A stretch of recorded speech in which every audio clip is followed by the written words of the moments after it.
Hello friends, welcome to iPlus.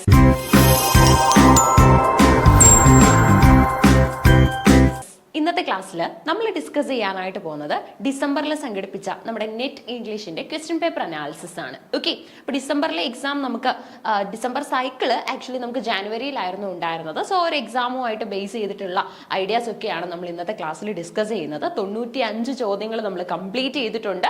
95 ചോദ്യങ്ങളുടെ explanation, options പരിശോധിച്ചുകൊണ്ടുള്ള analysis ഇതെല്ലാം തീർത്തിട്ടാണ് നമ്മൾ 96ാമത്തെ ചോദ്യത്തിൽ എത്തി നിൽക്കുന്നത്. Arrange the following works in the chronological order of their publication. Okay, order their publication, year of publication. അതായത് നമ്മുടെ year of പബ്ലിക്കേഷന്റെ ചോദ്യങ്ങൾ ഏറ്റവും കൂടുതൽ നടന്ന ഒരു സൈക്കിൾ തന്നെ ഇതായിരുന്നു ഇത്. ഓക്കെ, കോവിഡിന് മുന്നേ ഉള്ള സൈക്കിളിലും ഇതുപോലെ നമുക്ക് ഇയർ ഓഫ് പബ്ലിക്കേഷന്റെ ഒരുപാട് ചോദ്യങ്ങൾ ഉണ്ടായിരുന്നു, ഇയറിന്റെ ചോദ്യങ്ങൾ ഉണ്ടായിരുന്നു. അതിനുശേഷം ഇത്രയും ചോദ്യങ്ങൾ ഇയറുമായിട്ട് ബേസ് ചെയ്ത് ഇപ്പോഴാണ് വീണ്ടും കാണുന്നത്. Okay, arrange the following works in the chronological order of their year of publication. Year of പബ്ലിക്കേഷന്റെ ബേസിൽ നമ്മൾ അനാലിസിസ് നടത്താൻ പോവുകയാണ്. വർക്കിന്റെ പേര് നോക്കിക്കോ: orientalism, black skin white mask, mask of conquest, the wretched of the earth, can the subaltern speak. നോക്കിക്കോ: orientalism, black skin white mask, mask of conquest, the wretched of the earth, can the subaltern speak. ഇത്രയും വർക്ക്സിന്റെ പേരാണ് നമുക്ക് ഇവിടെ കാണാൻ പറ്റുന്നത്. So year of പബ്ലിക്കേഷന്റെ ബേസിൽ നമ്മൾ ഇതിനെ അറേഞ്ച് ചെയ്യാനായിട്ട് പോവാണ്. ഓക്കെ, ഈ ചോദ്യത്തിന് ഒരു പ്രശ്നമുണ്ട്, അത് നമ്മൾ ഫെർദർ ആയിട്ട് അനലൈസ് ചെയ്യുന്നുണ്ട്. അപ്പോൾ ഓപ്ഷൻസിൽ നമുക്കുള്ളത് BDA-CE, DBA-EC, CBD-AE, അതുപോലെ തന്നെ ACB-EA എന്നുള്ള ഓപ്ഷൻസ് ആണ്. സോ ഇതിനകത്തില് ഒരു പ്രശ്നമുണ്ട്, നമുക്ക് ഇതിനെ കറക്റ്റ് ആൻസർ കണ്ടെത്താനായിട്ട് നമുക്ക് ബുദ്ധിമുട്ടുണ്ട്. സോ കാര്യം എന്താണെന്ന് വെച്ച് കഴിഞ്ഞാൽ നോക്കിക്കോ: ഓറിയന്റലിസം 1978 വന്ന ബുക്കാണ്, 1978. ഓക്കെ, സോ ഓറിയന്റലിസം എഡ്വേർഡ് സെയ്ദിന്റെ ആണ്. In which he establishes the term orientalism as a critical concept to describe the western world's commonly contemptuous depiction and portrayal of the eastern world, that's the orient. Black skin white mask എന്ന് പറയുന്നത് 1952 വർക്കാണ്. ഇനി അതുപോലെ തന്നെ നമുക്ക് 1961 നമ്മുടെ wretched of the earth വരുന്നത്. ഇനി അതുപോലെ തന്നെ ക്യാൻ ദ സബോൾട്ടൻ സ്പീക്ക് നമുക്ക് വരുന്നത് 1988. ഓക്കെ, അപ്പൊ വർഷങ്ങൾ നമ്മൾ പരിശോധിച്ച് വന്നു കഴിഞ്ഞാൽ നോക്കിക്കോ, ഏറ്റവും ആദ്യം നമുക്ക് അറേഞ്ച് ചെയ്യാൻ പറ്റുന്നത് ഏതാണ്? ഏറ്റവും ആദ്യം അറേഞ്ച് ചെയ്യാൻ പറ്റുന്നത് 1978 ഉണ്ട്, അതുപോലെ തന്നെ 1952 വരുന്നുണ്ട്, 1961 വരുന്നുണ്ട്, 1988 വരുന്നുണ്ട് അല്ലെ. അപ്പൊ ഇത്രയും ഓർഡേഴ്സിൽ നമുക്ക് വരുന്നുണ്ട്. അപ്പൊ ആദ്യം എന്തായാലും വരേണ്ടത് 1952 ആണ്. 1952 ബ്ലാക്ക് സ്കിൻ എന്ന് പറയുന്നത് ബിയിൽ തുടങ്ങുന്നതാണ്. ഓക്കെ, അപ്പൊ ബി ആദ്യം വരും. ബിക്ക് ശേഷം ഇവർ തന്നിട്ടുള്ളത് ഡി ആണ്. അപ്പൊ ഡി നമുക്ക് ഏതായിരുന്നു? 1989 ആണ്. അപ്പൊ 1989 1961 ആണ്. അപ്പൊ നോക്കിക്കോ, 1961 നമ്മൾ അറേഞ്ച് ചെയ്ത് കഴിഞ്ഞാൽ ഓക്കെ, നമ്മൾ അത് അറേഞ്ച് ചെയ്തു. അടുത്തതായിട്ട് നമുക്ക് വരുന്ന ഏതാണ്? ഓറിയന്റലിസം ആണ് അല്ലെ. ഓറിയന്റലിസം നമുക്ക് വരുന്ന ഏതാണ്? 1978 ആണ്. അപ്പൊ 1978 ഓറിയന്റലിസം നമ്മൾ പ്ലേസ് ചെയ്ത് കഴിഞ്ഞാൽ പിന്നെ വരുന്നത് 1988 വർക്ക് ആണ് അല്ലെ. സോ ഇങ്ങനെ നമ്മൾ അറേഞ്ച് ചെയ്ത് കഴിഞ്ഞാൽ 1988 പിന്നെയാണ് നമുക്ക് നമ്മുടെ മാസ്ക് ഓഫ് കോൺഗ്രസ് 1989 വരുന്നത്. സോ ഇത്തരത്തിലുള്ള ഒരു അറേഞ്ച്മെന്റ് കാരണം നമുക്ക് ഈ ഒരു ഓപ്ഷൻ കിട്ടില്ല, അതായത് BDA-CE എന്നുള്ള ഓപ്ഷൻ നമുക്ക് കിട്ടത്തില്ല. ആ ഒരു റീസൺ കൊണ്ടാണ് ഈ ഒരു ക്വസ്റ്റ്യൻ നമ്മൾ ഡ്രോപ്പ് ചെയ്തിട്ടുള്ളത്. Dropped, it will only become correct when there exist an option BDA-EC. അതായത് കൃത്യമായിട്ട് നമുക്ക് BDA-EC എന്നുള്ള ഒരു ഓപ്ഷൻ ഉണ്ടായിരുന്നുവെങ്കിൽ മാത്രമേ ഇതിനകത്ത് ഒരു ശരിയുത്തരം കണ്ടെത്താനായിട്ട് സാധിക്കത്തുള്ളായിരുന്നു. അപ്പൊ ഇങ്ങനെ ഒരു ഓപ്ഷൻ നമുക്ക് ഇവിടെ ഉണ്ടോ നോക്കി. BDA-EC, EC അല്ല, തിരിഞ്ഞു കിടക്കുകയാണ് അല്ലെ, CE എന്നുള്ളത് കിടക്കുകയാണ്. ഇതൊന്നും തന്നെ നമുക്ക് കൺസിഡർ ചെയ്യാൻ പറ്റില്ല, കാരണം ഇതിന്റെ ഒന്നും ആദ്യം വന്നിട്ടുള്ളത് ഏതല്ല, നമുക്ക് ബി അല്ല വന്നിട്ടുള്ളത് അല്ലെ. സോ ഈ ഒരു കാരണം കൊണ്ടാണ് നമ്മൾ എന്ത് ചെയ്തത്, ഈ ഒരു ക്വസ്റ്റ്യൻ ഡ്രോപ്പ് ചെയ്തത്. ഓക്കെ, ക്യാൻസൽ ചെയ്ത ക്വസ്റ്റ്യൻ ആണ്. നമ്മുടെ UGC പരീക്ഷയ്ക്ക്, നെറ്റ് ഇംഗ്ലീഷിന്റെ പരീക്ഷയ്ക്ക് ക്യാൻസൽ ചെയ്ത് പോയ ഒരു ക്വസ്റ്റ്യൻ ആണ്. അപ്പൊ നോക്കിക്കോ, നമുക്കിനി ഇതിനെ നല്ല രീതിയിൽ ഒന്ന് പരിശോധിച്ചു കഴിഞ്ഞാൽ എഡ്വേർഡ് സെയ്ദ് ഒരുപാട് പോപ്പുലർ ആയിട്ടുള്ള എസ്സേസ് ചെയ്തിട്ടുണ്ട്. ആ കൂട്ടത്തിൽ വളരെ ഇമ്പോർട്ടന്റ് ആയിട്ടുള്ളത് തന്നെയാണ് ഓറിയന്റലിസം എന്ന എസ്സേ. ഓറിയന്റലിസത്തിനകത്തില് നമ്മുടെ സെയ്ദ് പറയുന്ന കോൺസെപ്റ്റ് എന്താന്ന് വെച്ച് കഴിഞ്ഞാൽ നമ്മുടെ ഓറിയൻസും ഓക്സിഡൻസും തമ്മിലുള്ള പ്രോബ്ലമാറ്റിക് ലൈഫിനെ കുറിച്ചാണ്. ഓക്കെ, ഓറിയൻസ് എന്ന് പറഞ്ഞാൽ ഏഷ്യൻ കോണ്ടിനെന്റ്സിൽ നിന്നുള്ള കൺട്രീസും, അതുപോലെ തന്നെ ഓക്സിഡൻസ് എന്ന് പറഞ്ഞാൽ ഫോറിൻ പീപ്പിളും, അതായത് വിദേശികൾ എന്ന് നമ്മൾ വിശേഷിപ്പിക്കുന്ന രാജ്യങ്ങളുമാണ് വരുന്നത്. ഓക്കെ, ഓക്സിഡൻസിന്റെ കണ്ണില് എപ്പോഴും എപ്പോഴും ഓറിയൻസ് എന്ന് പറഞ്ഞു കഴിഞ്ഞാൽ കുറെ പ്രശ്നങ്ങളൊക്കെയുള്ള അല്ലെങ്കിൽ എന്താണ് കൂട്ടത്തിൽ കൺസിഡർ ചെയ്യാൻ പാടില്ലാത്ത ഒരു ഗ്രൂപ്പാണ്. ഓക്കെ, അപ്പൊ ഓക്സിഡൻസ് എന്ന് പറഞ്ഞാൽ ഫോറിൻ കൺട്രീസ് ആണ്. ഈ ഓക്സിഡൻസും അതുപോലെ തന്നെ ഓറിയൻസും തമ്മിലായിരുന്നു പ്രോബ്ലംസ് നടക്കുന്നത്. ഓറിയൻസിനെ എപ്പോഴും ഡൗൺ ആയിട്ടാണ് ഓറിയൻസ് കൺസിഡർ ചെയ്യുന്നത്. ഓറിയൻസിനെ ഓക്സിഡൻസ് ഡൗൺ ആയിട്ട് കൺസിഡർ ചെയ്യുന്നു. ഓക്സിഡൻസ് ഈ പറയുന്ന ഓറിയൻസിനെ കൺസിഡർ ചെയ്യുന്നത് എങ്ങനെയാണ്? ഇതേ ഒരു പോയിന്റിലാണ് ഈ ഒരു കൺസെൻട്രേഷൻ അവിടെ എക്സിസ്റ്റ് ചെയ്തിരുന്നത്. ഓക്കെ, ഇവർക്ക് എല്ലാ പവേഴ്സും ഉള്ളവരാണെന്നും കൂടുതലും എഡ്യൂക്കേറ്റഡ് ആണെന്നും കൾച്ചറലി സൗണ്ട് ആണെന്നും ഒക്കെ വിശ്വസിക്കുന്നു. എന്നാൽ ഓറിയൻസിന് ഈ പറയുന്ന അവകാശങ്ങളൊന്നും ഉള്ളതായിട്ട് സപ്പോർട്ട് ചെയ്യപ്പെടുന്നില്ല, അല്ലെങ്കിൽ ആ ഒരു കാഴ്ചപ്പാട് അവര് അനുകൂലിക്കുന്നില്ല. ഓക്കെ, അപ്പൊ ഇനി മറ്റൊരു ഇമ്പോർട്ടന്റ് ഐഡിയ എന്ന് പറയുന്നത് വേൾഡിന്റെ ഒരു പോർട്രയൽ ആണ് നമുക്ക് ഇവിടെ കിട്ടുന്നത്. ബ്ലാക്ക് സ്കിൻ വൈറ്റ് മാസ്ക് 1952 ബുക്കാണ് by philosopher psychiatrist Frantz Fanon. Frantz Fanon എന്ന ഫിലോസഫർ കം സൈക്കാട്രിസ്റ്റ് തയ്യാറാക്കിയിട്ടുള്ള ബുക്കാണ് ബ്ലാക്ക് സ്കിൻ വൈറ്റ് മാസ്ക്. അടുത്തത് A classic work in post-colonial studies, Mask of Conquest, describes the introduction of English studies in the India under British rule, and it functions as an effective form of political control, abetting voluntary cultural assimilation. Originally published in 1989. എന്നാണ് ആദ്യമായിട്ട് ഈ ഒരു work publish ചെയ്യുന്നത്? 1989ലാണ്. 1989ൽ publish ചെയ്തിട്ടുള്ള famous work ആണ് mask of conquest. അടുത്ത നോക്കിക്കോ, Wretched of the Earth 1969 പുസ്തകമാണ്. ഫ്രാൻസ് ഫാനോണിന്റെ തന്നെ പുസ്തകമാണ്. ഒരു സൈക്കോ അനാലിസിസ് ആണ് ഇവിടെ നടക്കുന്നത് of dehumanising effects of colonialism upon the individual and the nation. Okay, ഇൻഡിവിജ്വലിന് മേലും നേഷന് മേലുമുള്ള ഈ ഒരു ഡീഹ്യൂമനൈസേഷൻ പ്രാക്ടീസുകളെ കുറിച്ച് ഇതിനകത്ത് നല്ല രീതിയിൽ കൺസിഡർ ചെയ്യുന്നു. 1961ൽ പബ്ലിഷ് ചെയ്തു. ഓക്കെ, ക്യാൻ ദി സബോൾട്ടൺ സ്പീക്ക് എന്ന് പറയുന്നത് നമ്മുടെ ഗായത്രി ചക്രവർത്തി സ്പിവോക്ക് തയ്യാറാക്കിയിട്ടുള്ള വളരെ ഫേമസ് ആയിട്ടുള്ള പുസ്തകമാണ്. Among the ranks of feminists who is considered history, geography and when thinking about women. Okay, സ്ത്രീകളുടെ ബുദ്ധിമുട്ടുകളെ കുറിച്ചും ഒക്കെ തന്നെ ഇതിനകത്ത് നമുക്ക് മനസ്സിലാക്കാൻ പറ്റും. ഈ സബോൾട്ടൺ എന്ന പ്രയോഗം ആദ്യമായിട്ട് നമ്മൾ ഉപയോഗിച്ചിരുന്നത് ആർമിയിലൊക്കെ ആയിരുന്നു. ഓക്കെ, ആംഡ് ഫോഴ്സുകളിലൊക്കെ ഉപയോഗിച്ചിരുന്ന ഒരു പ്രയോഗമാണ് സബോൾട്ടൺ. സബോൾട്ടൺ എന്ന വാക്കിന്റെ അർത്ഥം ലോവർ റാങ്ക് എന്നാണ് കേട്ടോ. താഴെക്കിടയിൽ നിന്ന് ഒരാൾ എന്നുള്ള മീനിങ് ആണ് സബോൾട്ടൺ എന്ന പ്രയോഗത്തിന്റെ പിന്നിൽ ഉള്ളത്. ഓക്കെ, സബോൾട്ടൺ. അപ്പൊ ക്യാൻ ദ സബോൾട്ടൺ സ്പീക്ക് എന്നാണ് ഇവിടെ ചക്രവർത്തി സ്പിവോക്ക് എസ്സേക്ക് ടൈറ്റിൽ കൊടുത്തിട്ടുള്ളത്. ഈ ലോവർ കാസ്റ്റിലുള്ളവർക്ക് അല്ലെങ്കിൽ ലോവർ റാങ്കിലുള്ള ആൾക്കാർക്ക് സംസാരിക്കാൻ അവകാശമുണ്ടോ, അവരുടെ കാര്യങ്ങൾ കൺവേ ചെയ്യാനെങ്കിലുമുള്ള റൈറ്റ്സ് അവർക്കുണ്ടോ എന്നുള്ള രീതിയിലുള്ള ഒരു പരാമർശം നമുക്ക് ഇവിടെ കാണാൻ പറ്റും.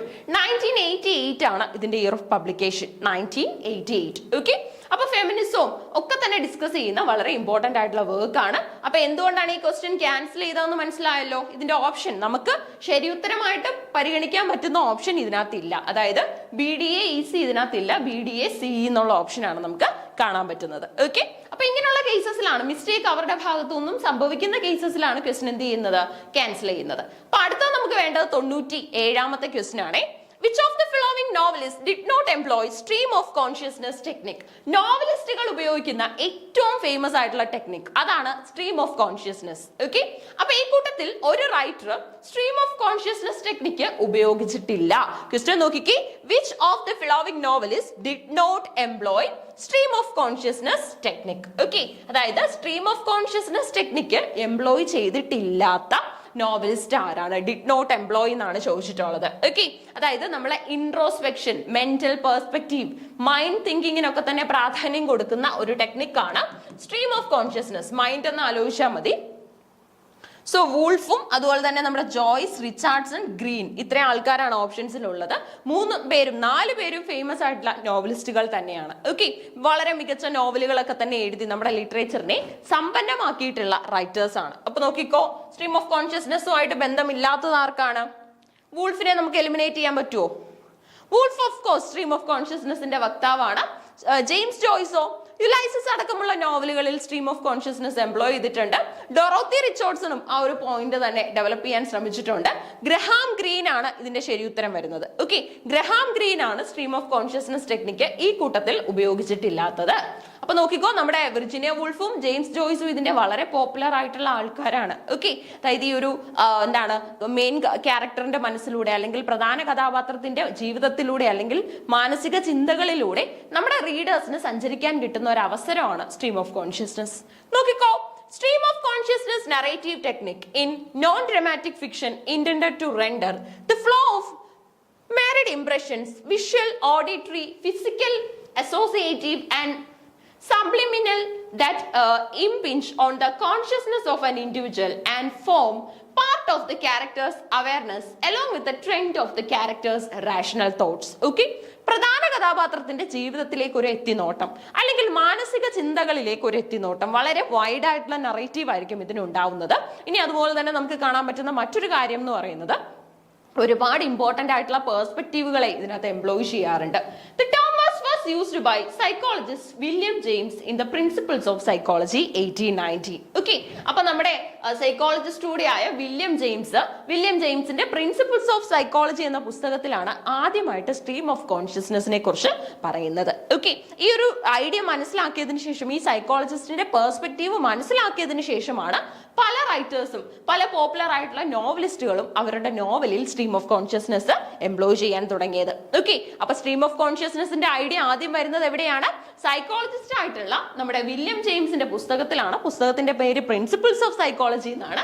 ഇയർ ഓഫ് പബ്ലിക്കേഷൻ ചോദിച്ചു കഴിഞ്ഞാൽ 1890 എന്തിനാണ് സൈക്കോളജിയിലെ ഒരു പുസ്തകത്തിന്റെ ഇയർ പഠിച്ചു വെക്കുന്നതെന്ന് ചോദിച്ചു കഴിഞ്ഞാൽ നമ്മുടെ പിന്നീട് വന്നിട്ടുള്ള റൈറ്റിംഗ്സിന്റെ ഒക്കെ ഒരു ആധാരം ഇതാണ്.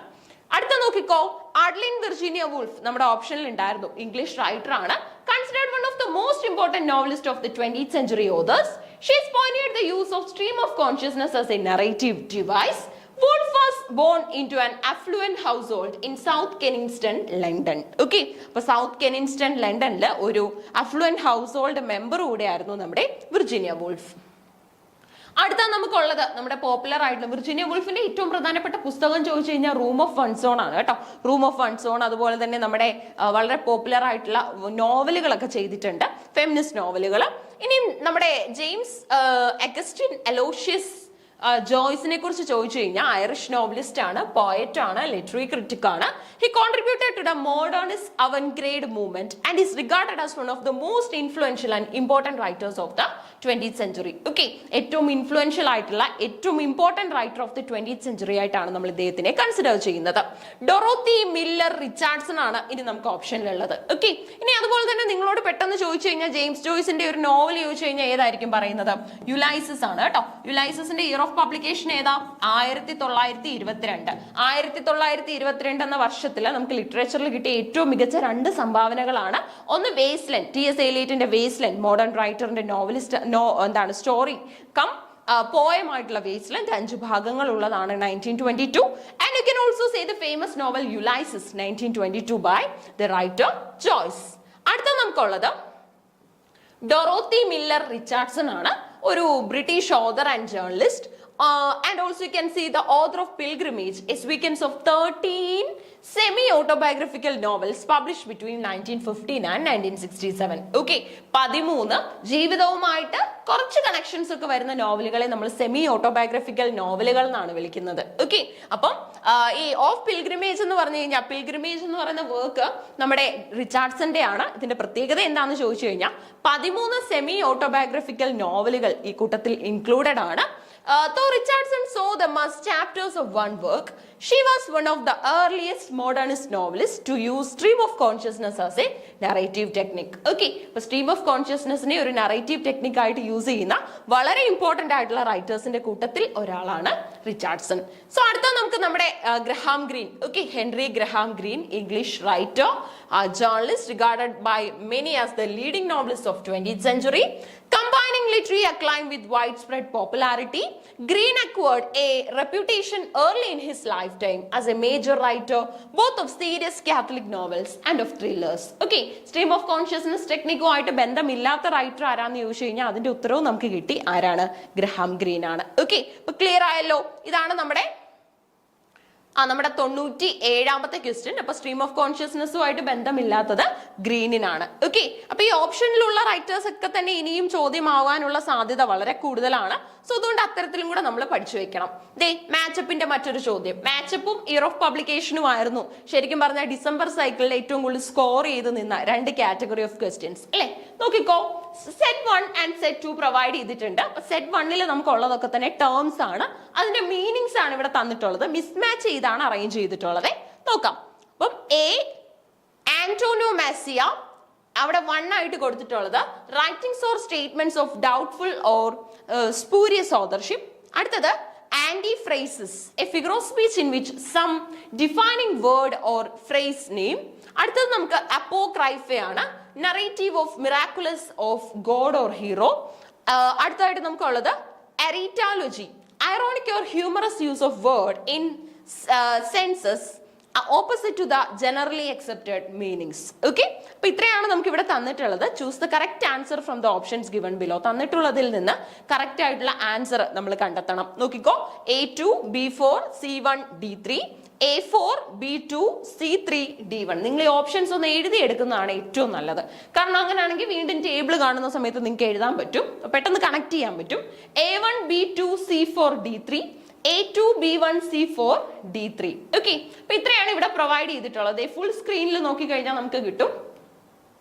ഇവിടെ മീനിങ്സ് ഒന്നും കൂടെ ഉണ്ടെന്നേ ഉള്ളൂ. ഓക്കെ, അപ്പൊ ഇത് മുഴുവൻ ടേംസ് ആണ്, അതുമായിട്ട് കണക്ട് ചെയ്തിട്ടുള്ള ഡെഫിനിഷൻസ് തന്നെയാണ് കിടക്കുന്നത്, പക്ഷെ മിസ്മാച്ച് ചെയ്താണ് കിടക്കുന്നത്. ഓക്കെ, അപ്പൊ ഇതിനകത്ത് ഏതെങ്കിലും ഒക്കെ ടേംസ് നമുക്ക് അറിയാമെങ്കിൽ ഈസി ആയിട്ട് നമുക്ക് എന്ത് ചെയ്യാൻ പറ്റും, ആൻസർ കണ്ടെത്താൻ പറ്റും. അപ്പൊ എന്താണ് ശരിയുത്തരം എന്ന് നമുക്കൊന്ന് നോക്കാം.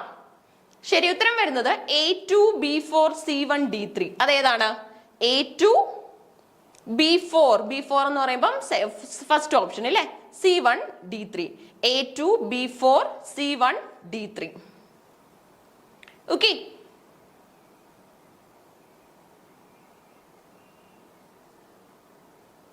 അപ്പൊ നമുക്കിത് നോക്കാം.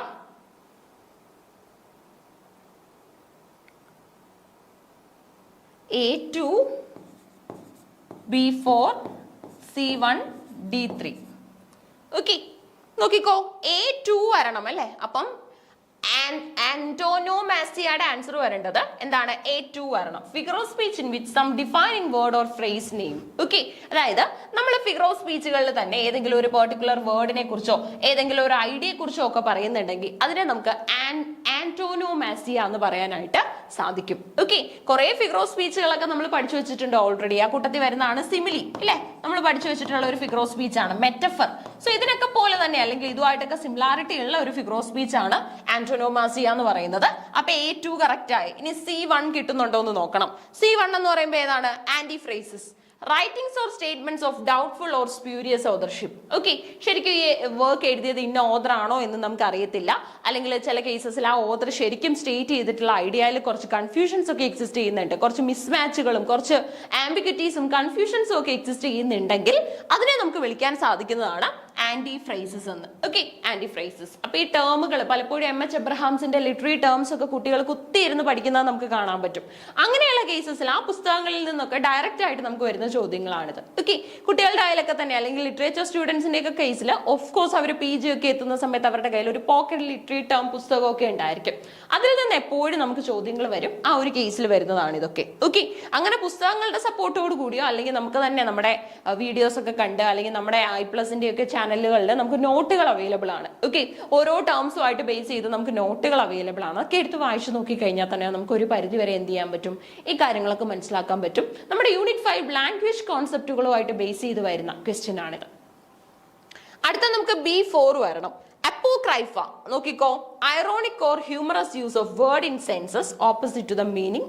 എന്താണ്, opposite to the generally accepted meaning. Okay, ironic അല്ലെങ്കിൽ humorous use of the word in sense opposite to the generally accepted meaning. അതായത് ശരിക്കുള്ള ജനറലി അക്സെപ്റ്റഡ് മീനിങ്ങിന് ഒരു ഐറോണിക് ടോൺ, ഒരു എന്താണ് അതിനെ ഒന്ന് ക്രിട്ടിസൈസ് ചെയ്യുന്ന സാറ്ററൈസ് ചെയ്യുന്ന ഒരു ടേം കൊടുക്കുന്നു, ഒരു ടോൺ കൊടുക്കുന്നുവെങ്കിൽ അതിനെ നമുക്ക് വിളിക്കാൻ പറ്റുന്നത് അപ്പോക്രൈഫ എന്നാണ് കേട്ടോ. C വരേണ്ടത്. ഓക്കെ, അടുത്ത നോക്കിക്കോ, നമുക്ക് വരുന്നത് അറൈറ്റോളജി ആണ് അല്ലെ, അതായത് D3 വരണം. D3 വരുമ്പോ എന്താണ്, നറേറ്റീവ് ഓർ ഓഫ് മിറാക്കുലസ് അല്ലേ. ഓക്കെ, ദാറ്റ് മീൻസ് എന്താണ്, narrative of miraculous of god or hero. അതായത് ഗോഡിനെയോ ഹീറോയോ ഒക്കെ നമ്മൾ നറേറ്റ് ചെയ്യുന്ന രീതിയിൽ ഒരു എപ്പിക് ടൈപ്പിൽ വരുന്ന നറേഷൻ ആണ് ഇവിടെ നമുക്ക് കിട്ടുന്നത്. ഓക്കെ, അപ്പൊ നോക്കിക്കോ, ശരി ഉത്തരം വരുന്നത് A2 B4 C1 D3. അപ്പൊ A നമ്മൾ എന്ത് ചെയ്തു, 2 ആയിട്ട് മാച്ച് ചെയ്തു. A2 B4 C1 D3. എങ്ങനെയാണ് നമ്മൾ മാച്ച് ചെയ്തത്, A നമ്മൾ 2 ആയിട്ട് മാച്ച് ചെയ്തു, C നമ്മൾ എന്ത് ചെയ്തു, 1 ആയിട്ട് മാച്ച് ചെയ്തു. അപ്പോക്രൈഫ. അടുത്തായിട്ട് നമ്മൾ ആന്റി ഫ്രേസസ് അല്ലെ, ബി എ നമ്മൾ എന്ത് ചെയ്തു, ഇതേ നമ്മുടെ ironic or humorous use of വേർഡുമായിട്ട് മാച്ച് ചെയ്തു. അതേപോലെ തന്നെ നമുക്ക് അറേറ്റോളജിയെ നമ്മൾ എങ്ങോട്ടാ മാച്ച് ചെയ്യുന്നത്, ഡി എ നമുക്ക് 3 ആയിട്ട് മാച്ച് ചെയ്യണം അല്ലെ. നറേറ്റീവ് ഓഫ് മിറാക്കുലസ് ഓർ എന്താണ് ഒറിജിൻ, ആ ഒരു രീതിയിൽ നമ്മൾ മാച്ച് ചെയ്തു. അപ്പൊ A2 അതുപോലെ തന്നെ നമുക്ക് B4 C1 D3. Okay, A2 എന്ന് പറയുമ്പോൾ നമുക്ക് വരുന്നത് ആന്റോനോമാസിയ, a figure of speech in which some defining words or phrase are used.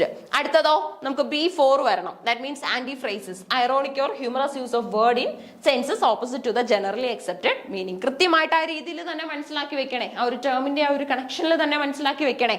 അടുത്തായിട്ട് നമുക്ക് വരുന്നത് C1 വരണം അല്ലെ. C1 എന്ന് വരുമ്പോൾ അപ്പോക്രൈഫ എന്ന് പറഞ്ഞാൽ writings or statements doubtful or spurious authorship. അടുത്തായിട്ട് നമുക്ക് വരുന്നത് അറേറ്റോളജി ആണ്. അറേറ്റോളജി വരേണ്ടത് 3 ആയിട്ടാണ്. Narrative of miraculous or miraculous of god or hero. Okay, കൃത്യമായിരിക്കണം. അപ്പൊ നമുക്ക് ഇതാണ് എനിക്ക് തോന്നുന്നു കൂടുതലായിട്ട് നിങ്ങൾ മനസ്സിലാക്കി വെക്കേണ്ടത്. അപ്പോക്രൈഫയാണ് ശരിക്കും ഡൗട്ട്ഫുൾ ആയിട്ടുള്ള മീനിങ്ങിൽ വരുന്നത്. ആൻഡ് ആന്റിഫ്രേസസ് എന്താന്ന് ചോദിച്ചു കഴിഞ്ഞാൽ നമുക്ക് അതിൽ നിന്ന് തന്നെ മനസ്സിലാക്കാൻ പറ്റും. അതായത് anti, that means counter opposite create ചെയ്യുന്നു. ഐറണിയും ഹ്യൂമറും ഒക്കെ തന്നെ കൂടുതലായിട്ടും എന്താണ്, ഒരു കൗണ്ടർ ഓപ്പോസിറ്റ് ആണ് ക്രിയേറ്റ് ചെയ്യുന്നത്. അതിനെ നമ്മൾ ആന്റിഫ്രേസസ് എന്നാണ് വിളിക്കുന്നത്. ഓക്കെ, അപ്പൊ അത് ക്ലിയർ ആയിട്ടുണ്ടല്ലോ. നമ്മൾ അതിനുള്ള ശരി ഉത്തരം കണ്ടുപിടിച്ചു. 99ാമത്തെ ചോദ്യത്തിലേക്ക് നമ്മൾ പോവാണ്. Chronologically arrange the following works according to the year of publication. Year of publication ബേസിൽ നമ്മൾ ഈ വർക്കുകളെ എന്ത് ചെയ്യാൻ പോവാണ്, ക്രൊണോളജിക്കലി അറേഞ്ച് ചെയ്യാൻ പോവാണ്. നമുക്ക് ഓതേഴ്സിന്റെ പേരും വർക്കിന്റെ പേരും തന്നിട്ടുണ്ട്. Gauri Viswanathan's mask of conquest, Meenakshi Mukherjee's the twice born fiction, G.N. Davies after amnesia, M.K. Naik's A History of Indian English Literature, Harish Trivedi's colonial transactions. Okay, ഇപ്പൊ വർക്കുകൾ നോക്കിക്കേ. ഗൗരി വിശ്വനാഥന്റെ മാസ്ക് ഓഫ് കോൺക്വസ്റ്റ്, മീനാക്ഷി മുഖർജിയുടെ ട്വൈസ് ബോൺ ഫിക്ഷൻ, G.N. ഡേവിയുടെ ആഫ്റ്റർ അംനേഷ്യ, M.K. നായിക്കിന്റെ വർക്കാണ് a history of Indian English literature, and Harish ത്രിവേദിയുടെ വർക്കാണ് കൊളോണിയൽ ട്രാൻസാക്ഷൻസ്. ഓക്കെ, ഇപ്പൊ ഇയർ ഓഫ് പബ്ലിക്കേഷന്റെ ബേസിൽ അറേഞ്ച് ചെയ്യണം ഇതിനെ നമുക്ക്. അപ്പൊ ഇവിടെ തന്നിട്ടുള്ളത് ABCDE, EDC BA, CAD BA, BDA CE, ഇത്രയും ഓപ്ഷൻസ് നമുക്ക് തന്നിട്ടുണ്ട്. ഇതിനകത്ത് ശരി ഉത്തരം വരുന്നത് BDA CE ആണ്. BDA CE എന്ന് പറയുമ്പോൾ 4ാമത്തെ ഓപ്ഷൻ ആണ് അല്ലെ. BDA CE, BDA CE. അപ്പൊ ഇതിന് എന്ത് മനസ്സിലാക്കാം, ആദ്യം വന്നത് ഏതായിരിക്കും, BDA CE ആണ് ഓപ്ഷൻ എങ്കിൽ ആദ്യം വന്നത് ഏതാണ്, ബി ആണ് അല്ലെ. അപ്പൊ ബി ആണ് ആദ്യം. ബി കഴിഞ്ഞിട്ട് ഏതാണ്, ഡി വരണം. എന്ന് പറയുമ്പോൾ M.K. നായിക്കിന്റെ history of Indian English literature വരണം. അപ്പൊ BDA വരണം അല്ലെ. ഗൗരി വിശ്വനാഥന്റെ മാസ്ക് ഓഫ് കോൺക്വസ്റ്റ്. അടുത്തതായിട്ട് നമുക്ക് ഏതാ വരേണ്ടത്, സി വരണം. സി എന്ന് പറയുമ്പോൾ ഏതാണ്, G.N. ഡേവിയുടെ ആഫ്റ്റർ അംനേഷ്യ. അടുത്തത് ഹരീഷ് ത്രിവേദിയുടെ കൊളോണിയൽ ട്രാൻസാക്ഷൻസ്. അപ്പം BDA CE എന്നുള്ള രീതിയിൽ അറേഞ്ച് ചെയ്ത് കഴിഞ്ഞാൽ നമുക്ക് ഈ ഓർഡറിൽ കിട്ടും. ആദ്യം വന്നത് ട്വൈസ് ബോൺ ഫിക്ഷൻ, അതിനുശേഷം നമുക്ക് ഇംഗ്ലീഷ് ലിറ്ററേച്ചർ, ശേഷം നമുക്ക് മാസ്ക് ഓഫ് കോൺക്വസ്റ്റ്, അംനേഷ്യ, അതുപോലെ തന്നെ നമ്മുടെ കൊളോണിയൽ ട്രാൻസാക്ഷൻസ്. ഈ ഒരു ഓർഡറിൽ നമുക്ക് അറേഞ്ച് ചെയ്തെടുക്കാനായിട്ട് സാധിക്കും. അപ്പൊ ഇത്തരത്തിൽ കൃത്യമായിട്ട് നമുക്ക് പല രീതികളിൽ അറേഞ്ച് ചെയ്യാനും പല രീതികളിൽ ഷെഡ്യൂൾ ചെയ്തെടുക്കാനായിട്ട് നമുക്ക് സാധിക്കും. ഒറ്റ കാര്യം മാത്രം അറിഞ്ഞാൽ മതി, ഇയർ ഓഫ് പബ്ലിക്കേഷൻ. ഓക്കെ, അപ്പൊ കുട്ടികളുടെ മനസ്സിലുള്ള അടുത്ത ഡൗട്ട്, എല്ലാ വർഷത്തിന്റെയും കൂടെ ഇയർ എങ്ങനെയാ പഠിച്ചു വെക്കുന്നത്? സാധാരണയായിട്ട് നമ്മുടെ മനസ്സിൽ വരുന്ന ഒരു ഡൗട്ടാണ്, കുട്ടികൾ റേസ് ചെയ്യുന്ന ഒരു ഡൗട്ട് കൂടിയാണ്. സോ അങ്ങനെയുള്ള കേസിൽ ചെയ്യാൻ പറ്റുന്നത് ഇതുപോലെയുള്ള ക്വസ്റ്റ്യൻസ് പരിചയപ്പെടുക. ഓക്കെ, എല്ലാത്തിന്റെയും ഇയർ പഠിച്ചു വെക്കുക എന്നുള്ള ഒരു ഹെർക്കുലിയൻ ടാസ്കിലേക്ക് പോകുന്നതിലും കുറച്ചും കൂടെ സ്മാർട്ട് വർക്ക് എന്ന് പറയുന്നത് ഇതുപോലെയുള്ള വർക്കുകളുടെ പേര് നോട്ട് ചെയ്ത് വെക്കുക, ഇതിന്റെ എങ്കിലും ഇയർ പഠിച്ചു വെക്കുക. അങ്ങനെയാണ് യൂഷ്വലി അടുത്ത ഡൗട്ട് വരും, ഇത് തന്നെ അല്ലല്ലോ അടുത്ത വർഷം ചോദിക്കുന്നത്. ഓക്കെ, ഇത് തന്നെ അല്ല ചോദിക്കുന്നതെങ്കിൽ പോലും ക്വസ്റ്റ്യൻ റീഫാബ്രിക്കേറ്റ് ചെയ്യപ്പെടും. എന്ന് പറഞ്ഞാൽ ഇതുപോലെയുള്ള കേസസിൽ ഇപ്പം ഈ വർഷം ക്രോണോളജിക്കൽ ഓർഡർ ചോദിച്ചു, അടുത്ത വർഷം വരുന്ന കേസിൽ എങ്ങനെ ചോദിക്കും, ടെക്സ്റ്റ് ആൻഡ് ഓതർ എന്നുള്ള രീതിയിൽ ഇതേപോലെയുള്ള വർക്കുകൾ തന്നെ അറേഞ്ച് ചെയ്ത് നമുക്ക് ചോദിക്കും. ആ സമയത്ത് ക്വസ്റ്റ്യൻ പഠിച്ചു വെച്ച് കഴിഞ്ഞാൽ, PYQ പഠിച്ചു വെച്ച് കഴിഞ്ഞാൽ, റിവൈസ് ചെയ്ത് വെച്ച് കഴിഞ്ഞാൽ എന്തായാലും നമുക്ക് അത് ഉപയോഗപ്രദമാവും എന്നുള്ള ലെസൺസ് നമുക്ക് അവിടുന്ന് മനസ്സിലാക്കാൻ പറ്റും. ഓക്കെ, അപ്പൊ BDA CE എന്നുള്ള രീതിയിൽ നമ്മൾ അറേഞ്ച്മെന്റ് ഒക്കെ നടത്തി. പിന്നെ അടുത്തത് ഇതിന്റെ എല്ലാ ഇയർ അറിയണം അല്ലെ, നോക്കാം. ഫസ്റ്റ് നമുക്ക് എന്താണ് നമുക്ക് ഇവിടെ കൊടുത്തിട്ടുള്ളത് ഏതാണ്? മാസ്ക് ഓഫ് കോൺക്വസ്റ്റ് അല്ലേ? സോ ആ ഓർഡറിൽ തന്നെയാണ് ഞാൻ കൊടുത്തിട്ടുള്ളത്. ആദ്യം നമുക്ക് ഓപ്ഷനിൽ ഏത് വർക്ക് ആണോ വന്നിട്ടുള്ളത് അതിന്റെ ഇയർ തന്നെയാണ് ആദ്യം കൊടുത്തിട്ടുള്ളത്. BDSE ആണ് ശരി ഉത്തരം.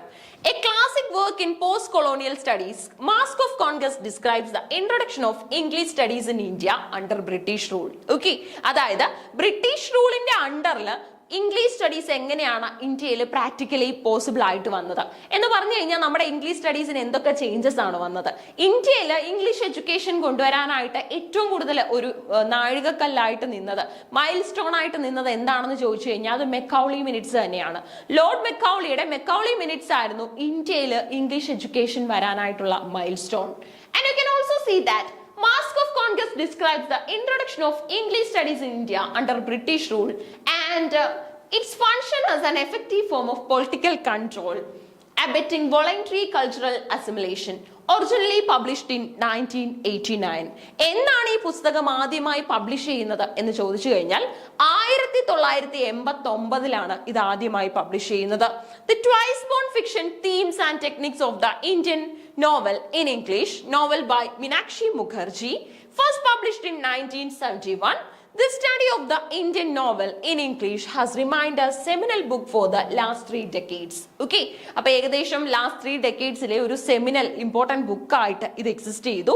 അപ്പം twice born fiction themes and techniques of Indian English novel എന്ന് പറയുന്നത് മീനാക്ഷി മുഖർജിയുടെ വളരെ പ്രധാനപ്പെട്ട ഒരു വർക്കാണ്. സോ മീനാക്ഷി മുഖർജിയുടെ വർക്കിന്റെ ഇയർ ഓഫ് പബ്ലിക്കേഷൻ ചോദിച്ചു കഴിഞ്ഞാൽ 1971 കേട്ടോ. അടുത്തത് നമ്മുടെ GN ഡേവിയുടെ after amnesia is an original analysis of the literary criticism in India. It describes what is recognized as common agreement as a crisis in Indian criticism and explain it in historical terms. Okay, അപ്പോൾ GN ഡേവിയുടെ after amnesia എന്ന് പറയുന്നത് ശരിക്കും പറഞ്ഞാൽ literary ക്രിറ്റിസിസത്തിനെയും Indian ക്രിറ്റിസിസത്തിനെയും ഒക്കെ ഒന്ന് develop ചെയ്തെടുക്കുന്ന ഒരു പോയിന്റ് ആണ്. അതായത് ആഫ്റ്റർ എന്താണ് British rule, what is the resultant criticism existing in India എന്നുള്ള ഒരു ക്വസ്റ്റ്യൻ ഒക്കെ ഉത്തരം കണ്ടെത്താനായിട്ട് ഈ പുസ്തകം ശ്രമിക്കുന്നുണ്ട്. ഇയർ ഓഫ് പബ്ലിക്കേഷൻ അറിഞ്ഞിരിക്കണം, 1992 ആണ്. അടുത്തതോ a history of Indian English literature, book by Madhukar Krishna Naik. Okay, അപ്പം history of Indian English literature വളരെ ഇമ്പോർട്ടന്റ് ആണ്. മധുകർ കൃഷ്ണ നായിക് ആണ് MK നായിക് എന്ന റൈറ്റർ. ഓക്കെ, അദ്ദേഹത്തിന്റെ മുഴുവൻ പേരാണ് മധുകർ കൃഷ്ണ നായിക്. ഈ പുസ്തകം എന്നാണ് പബ്ലിഷ് ചെയ്യുന്നതെന്ന് ചോദിച്ചു കഴിഞ്ഞാൽ 1982 colonial transactions, book by Harish Trivedi നമുക്ക് എക്സിസ്റ്റ് ചെയ്യുന്നുണ്ട്. ഇതിന്റെ പബ്ലിക്കേഷൻ ഇയർ വരുന്നത് 1995 ആണ്. A study of the literary exchange between England and India through colonial and post-colonial period using material from Indian and Western archives. This work offers new readings of Byron, Fitzgerald, Omar Khayyam, E.M. Forster, T.S. Eliot and Rabindranath Tagore. Originally published in 1995. Okay, ശരിക്കും പറഞ്ഞാൽ നമ്മുടെ ഏറ്റവും important ആയിട്ടുള്ള നമ്മൾ gems ആയിട്ട് collect ചെയ്ത് വെച്ചിട്ടുള്ള കുറെ റൈറ്റേഴ്സ് ഉണ്ട്. അവരെ കുറിച്ചൊക്കെ കൂടുതൽ മനസ്സിലാക്കാനായിട്ട് നമ്മളെ സഹായിക്കുന്ന ഒരു പുസ്തകമാണ്.